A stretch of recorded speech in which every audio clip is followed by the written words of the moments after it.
So you'll find that these terms are used together and sometimes in place of each other frequently. So let's make sure we understand the differences between them. One of the ways I like to look at them is to categorize, for example, guidelines and policies in one area and processes and procedures in the other.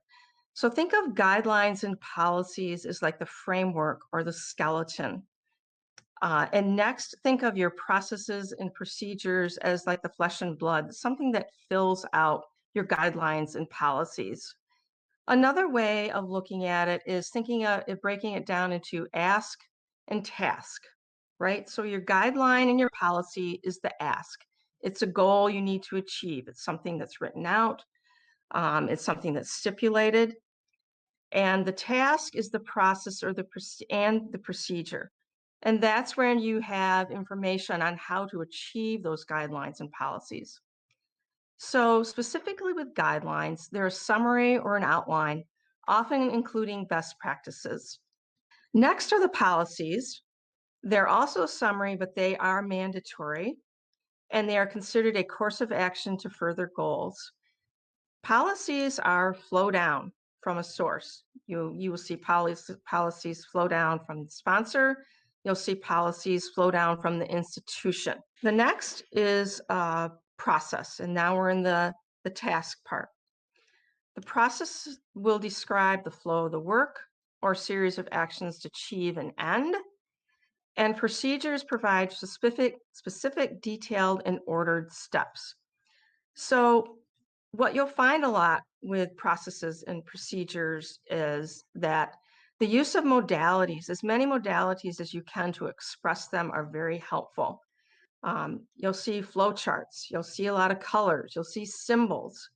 You'll also see written text as well, but flowcharts and symbols can really help make a connection from the mind to the activity. So, so now we'll get into some examples.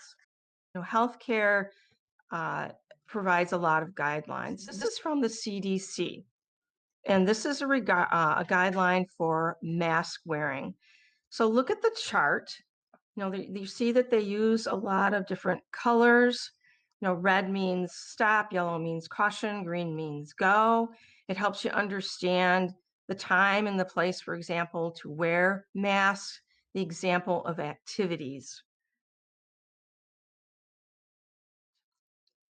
Now, this is from the Ohio State University. It's a university process flowchart.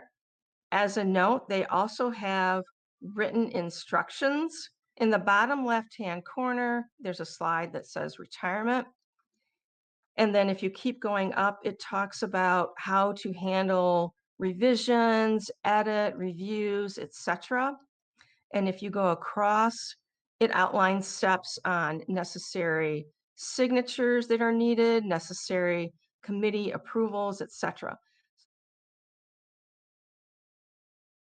So this is from the University of Michigan. So this procedure here is regarding the post-award change request form. So if you click links, you can actually see the whole process and procedures for that. So it looks like a checklist. There's buttons to push for if you want to do a budget reallocation, a no-cost extension request, etc.